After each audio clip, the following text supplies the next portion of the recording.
But the campus at UT Austin, we want to talk about its size because it's huge, with 150 buildings covering more than 400 acres.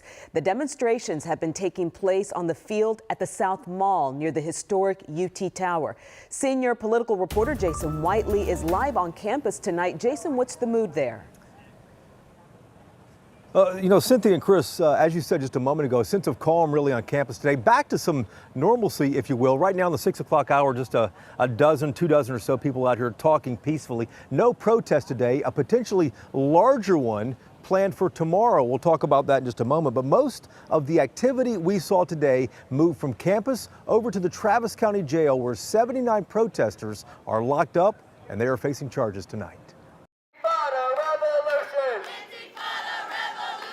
For more than 24 hours, students and activists camped out outside the Travis County Jail, awaiting the release of Monday's protesters. So I was arrested last week, and the thing, when I was in the jail cell alone, the one thing that got me through is that I could hear the protesters out here chanting. At UT Monday afternoon, police moved in on protesters who set up an encampment on the South Mall, arresting 79 of them. These protesters, like many across the country, are upset at Israel for the 30,000 civilian deaths in Gaza. People say that it's so many miles away, but it is deeply personal to so many here. Are you a student? I am. Are you missing classes for this? I am. Worth it? What? Is it worth it? Yes. It will always be worth it. Back on campus Tuesday afternoon, an interesting dichotomy. Students taking graduation photos in the fountain, celebrating the end of school.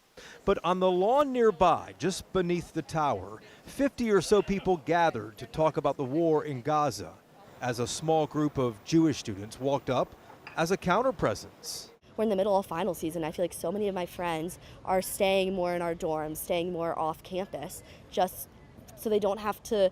It's hard to even just walk past events like these and hear people calling for your destruction. Both groups on this day managed to coexist peacefully. A welcome calm here from the recent unrest. And Cynthia, here's a sign of how things are growing. The tension is growing here on campus. Prosecutors dropped charges against protesters last week.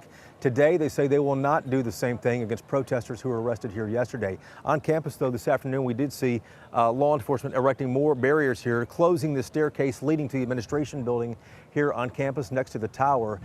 That's in anticipation of a protest that's supposed to start tomorrow.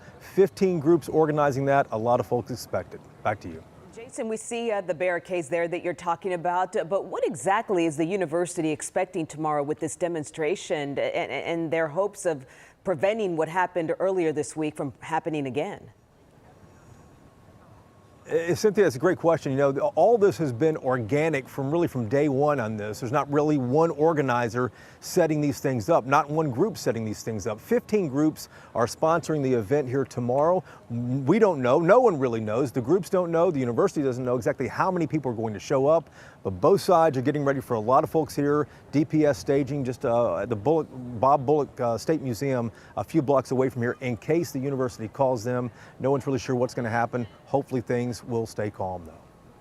Our thanks to you, Jason Whiteley, live tonight on the campus of UT Austin.